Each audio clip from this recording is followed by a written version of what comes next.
جی ناظرین السلام علیکم. اور آج میں بڑے دکھ کے ساتھ یہ کر رہا ہوں ویلاگ. کل وزیر اعظم کے بیانات سنے اور اس کے بعد میں اس نتیجے پر پہنچ گیا کہ دنیا میں اگر کبھی کہیں جھوٹ بولنے کی چیمپئنز ٹرافی ہو، کہیں جھوٹ بولنے کا ورلڈ کپ ہو، کہیں جھوٹ بولنے کا مقابلہ اولمپکس میں شامل ہو، تو پاکستان کا وزیر اعظم اس میں فرسٹ آئے گا. یہ جس طرح کی باتیں کرتے ہیں، انہیں یا تو اندازہ نہیں ہے لوگوں کی صورتحال کیا ہے، یا پھر لوگوں کے سامنے ہی منہ پہ جھوٹ بول دیتے ہیں. اور وزیر اعظم کا یہ بیان آپ کی نظر کے سامنے سے گزرا ہوگا، اور اس میں انہوں نے کہا کہ پاکستان دنیا کا سستا ترین ملک ہے. یہاں اب جو لوگ بھوک سے مر رہے ہیں، جنہیں دوائی نہیں مل رہی، جنہوں نے بچے اسکولوں سے اٹھا لیے ہیں، ان کے سامنے منہ کھول کر اس طرح کا بیان دے دینا یقیناً بڑا ٹیلنٹ چاہیے اس کے لیے. اور وزیر اعظم کے پاس یہ ٹیلنٹ بدرجہ عدم موجود ہے. ان حالات میں بڑے جگرے کا کام ہے کہ کوئی آدمی یہ کہہ سکے کہ پاکستان دنیا کا سستا ترین ملک ہے. اگر آپ اشیاء خورونوش کے حوالے سے دیکھیں تو مہنگائی اپنے عروج پہ ہے، تو وزیر اعظم کیسے کہہ رہے تھے یہ سستا ترین ملک ہے؟ میرے خیال میں اگر لوگوں کے خون کی ارزانی کی بات کریں تو سب سے سستا خون پاکستانیوں کا ہے. جگہ جگہ بہہ رہا ہوتا ہے اور اس کی خبریں آپ اخبارات میں دیکھ رہے ہوتے ہیں. بے انصافی کا معاملہ دیکھا جائے تو وہ بہت سستی ہے. لاقانونیت کی بات کی جائے تو وہ بہت سستی ہے. لیکن جو بنیادی ضروریات ہیں وہ سستی نہیں ہے. وزیر اعظم نے یہ بیان کہاں دیا اور کیوں دیا، اس پر بات کرنی ہے. آپ سے درخواست ہے ہمارے چینل کو سبسکرائب ضرور کریں اور بیل آئیکن کو بھی پریس کر دیں تاکہ ویڈیوز آپ تک ملتی رہیں. بڑے عرصے کے بعد سپریم کورٹ کے کہنے پر کے پی کے میں بلدیاتی انتخابات ہونے جا رہے ہیں، اور اس سے پہلے سختی سے ممانعت ہے کہ کسی قسم کا حکومتی، صوبائی، وفاقی حکومت کا انفلوئنس وہاں پر استعمال نہ کیا جائے، کیونکہ اس سے الیکشن افیکٹ ہوتے ہیں، متاثر ہوتے ہیں. اور حکومتیں ماضی میں یہ کرتی رہی ہیں کہ وہ جناب اپنی مرضی سے وہاں پر کوئی ترقیاتی اسکیمیں وغیرہ اناؤنس کرتی ہیں، لیکن الیکشن کمیشن نے اس کی ممانعت کر دی ہے. ورنہ یہ سیاست ہمارے ہاں کی بڑی پرانی ہے کہ الیکشن سے پہلے بجلی کے کھمبے کم از کم لگا دیے، اور بجلی آئی یا نہ آئی، گیس کے پائپوں کے لیے جگہ کھود دی اور ووٹروں کو بتایا کہ بس اس گاؤں میں گیس ملنے والی ہے، تو اس کے بعد الیکشن جیت کے یہ جا وہ جا. تو یہ معاملہ ہے کے پی کے بلدیاتی انتخابات کا. الیکشن کمیشن، وزیر اعظم کا ارادہ تھا پشاور جانے کا، اور الیکشن کمیشن نے، جو صوبائی الیکشن کمیشن ہے، اس نے ایک خط بھی لکھا، اور اس خط میں لکھا کہ آپ تشریف نہ لائیں، لیکن کیونکہ اس سے الیکشن متاثر ہوگا، ووٹر متاثر ہوگا. وزیر اعظم گئے اور ڈنکے کی چوٹ پہ گئے، اور وہاں جو تقریر کی وہ میرے خیال میں جھوٹ کے حساب سے دنیا کی سب سے تاریخی تقریر ہے. وہاں جو بات منہ میں آئی وہ کہہ دی. سب سے پہلی بات، پاکستان دنیا کا سستا ترین ملک ہے. کے پی کے میں صحت کی سہولیات بالکل ٹھیک ہو گئی ہیں. ہم نے پتہ نہیں کتنے لاکھ کروڑ ہیلتھ کارڈ دے دیے ہیں. غریب آدمی کا دکھ جاننے والی یہ حکومت ہے. ہم نے اسکولوں کا نظام ٹھیک کر لیا، اور آگے انہوں نے یہ بھی کہا کہ اگلے 10 سال میں ہم 10 ڈیم بنائیں گے. ایک تو آپ کو یاد ہے نا، 350 ڈیم بنائے تھے انہوں نے کے پی کے میں.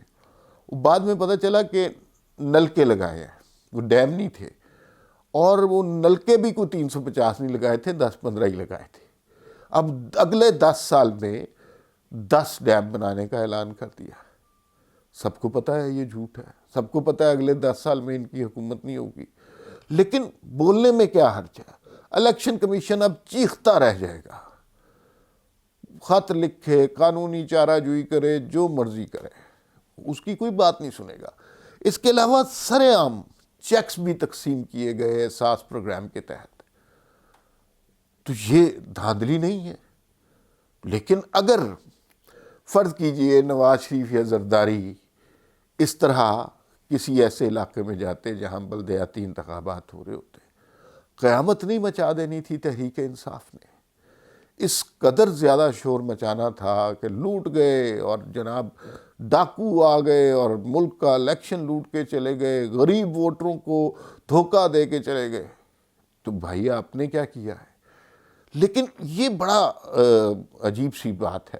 اچھا، انہیں پتہ ہے کہ الیکشن کمیشن نے کہہ دیا، کسی اور ادارے نے کہہ دیا، قومی اسمبلی نے منع کر دیا، سینٹ میں کوئی بل آ گیا یا عدالتوں سے کوئی بات آ گئی، انہیں ان کی کوئی پرواہ نہیں ہے، بالکل کوئی پرواہ نہیں ہے۔ یہ سب اس سے ماورا ہے تحریک انصاف والے۔ یہ سمجھتے ہیں کہ جتنے بھی قوانین ہیں، اصول ہیں، قواعد ہیں، یہ تو اپوزیشن کی جماعتوں کے لیے ہیں، ہمیں تو کسی اور طریقے سے لایا گیا ہے، تو ہم پہ تو کوئی قانون نہیں لگتا، ہم پہ کوئی اصول، کوئی ضابطہ، ہم تو اوپر سے آئے ہیں نا، ہم کون سا ووٹوں سے منتخب ہو کے آئے؟ تو جو لائے ہیں وہی نمٹیں گے عدالتی کارروائیوں سے، اور وہی نمٹیں گے جناب یہ قومی اسمبلی اور سینٹ کے اجلاسوں سے۔ ہمیں کیا ضرورت ہے؟ ہم تو شہزادے ہیں، ہمیں تو رکھا ہی اس کام کے لیے ہے کہ ہم گالم گلوچ کریں۔ اور کے پی کے لوگوں سے جب پوچھا جائے، غربت کے مارے ان کے جو حالات ہیں وہ لرزہ خیز ہیں، خوف زدہ کر دینے والے ہیں۔ بے روزگاری انتہا کو پہنچ گئی ہے، فری ہسپتال جو سرکاری ہوا کرتے تھے وہ ختم ہو گئے ہیں، اب ہسپتال کی پرچی بہت مہنگی ملتی ہے۔ وہ میٹرو جس سے انقلاب آنا تھا اس کے اندر بھی روز گاڑیاں رکی ہوتی ہیں، اور وہ میٹرو بھی دنیا کی مہنگی ترین بی آر ٹی بنی ہے۔ کوئی پاور پروجیکٹ شروع نہیں ہوئے، کوئی ترقیاتی کام شروع نہیں ہوئے، آپس میں لڑائیاں ہیں۔ پرویز خٹک صاحب اپنا گروپ بنا کے بیٹھے ہوئے ہیں، اس لیے کہ انہوں نے کوئی مخالف چھوڑا ہی نہیں ہے، اکیلے ہی میدان میں ہیں اور اکیلے اپنے آپ سے ہی لڑ رہے ہیں۔ اور یہ صورتحال اب دن بدن تکلیف دہ ہوتی جا رہی ہے، کیونکہ جب آپ کسی دشمن کو نہیں چھوڑتے تو آپ کے اندر سے دشمن پیدا ہوتے ہیں۔ اور وہ بات آج کل بہت زیادہ زوروں پہ ہے کہ ان ہاؤس تبدیلی ہوگی تو تحریک انصاف کے اندر سے ہوگی، اور پرویز خٹک صاحب ہی اس کو لیڈ کریں گے۔ پرویز خٹک صاحب کئی دفعہ دھمکا بھی چکے ہیں عمران خان کو کہ عمران خان کی اگر حکومت قائم ہے تو میری وجہ سے قائم ہے، اور میں ہی سارے M N A M P A لے کے آیا ہوں۔ عمران خان تھوڑا سا دبتے بھی ہیں پرویز خٹک سے۔ تو اب آگے صورتحال ہم دیکھتے ہیں۔ الیکشن کمیشن کی کوئی کارروائی یہ نہیں سنیں گے، اس لیے کہ نہیں سنی، کل جا کے جھوٹ بھی بولا ہے، چیک بھی تقسیم کر رہا ہے، امدادی پیکج کا اعلان بھی کر دیا، اور یہ کہا جی کہ پاکستان دنیا کا سستا ترین ملک ہے۔ سمجھ نہیں آتی یہ لوگ کس طرح اتنا جھوٹ بول لیتے ہیں، اتنا جھوٹ بول لیتے ہیں کہ آدمی کو بعض اوقات ہنسی نہیں رونا آتا ہے کہ یہ جو ہے نا، یعنی عوام کا جو حال انہوں نے کر دیا ہے اس پہ یہ انہیں تھپڑ بھی مارتے ہیں۔ صرف ان کو برے حال میں نہیں رکھا، اس کے برے حال کے بعد انہیں اذیت بھی دیتے ہیں، زخم بھی دیتے ہیں، پھر اس پہ نمک بھی چھڑکتے ہیں، اور پھر کہتے ہیں کہ ہم ریاست مدینہ بنانے آ گئے ہیں۔ یہ جو ہے نا، انہوں نے ایک ایسا سسٹم بنا دیا ہے کہ جو کام جس کام کے خلاف تقریر کر رہے ہوں وہی کام یہ خود کر رہے ہوتے ہیں۔ جب بھی یہ کبھی کسی اپوزیشن کی جماعت کے خلاف کسی کام کے حوالے سے کارروائی شروع کریں، پتہ چلتا ہے کہ بیچ میں اصل کارروائی یہ کرپشن کے خلاف جہاد شروع کیا۔ سب سے زیادہ کرپٹ تو ان کے اپنے وزراء بیٹھے ہوئے ہیں۔ سب مہنگائی کے خلاف جہاد شروع کیا، مہنگائی مارچ بھی کیے خان صاحب نے، تو سب سے زیادہ مہنگائی تو اسی دور میں ہوئی ہے۔ بین الاقوامی قرضوں کے خلاف جہاد شروع کیا تو سب سے زیادہ بین الاقوامی قرضے تو اسی دور میں شروع کیے۔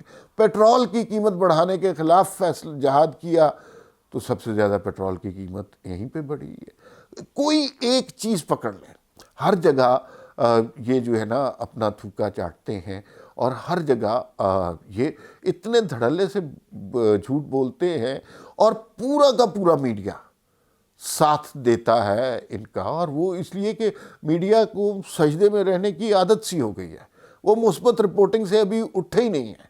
وہ ابھی بھی یہ بات کہیں گے کہ نہیں دیکھیں کی ساری باتیں ٹھیک ہے، لیکن عمران خان کرپٹ تو نہیں ہے نا.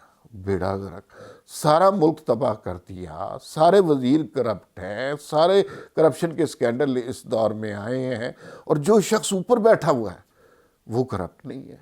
یہ عجیب لاجک ہے. یہ وہ لاجک ہے جو پہلے کہتے تھے کہ ایک شخص اوپر صحیح آ جائے پورا ملک ٹھیک ہو جائے گا.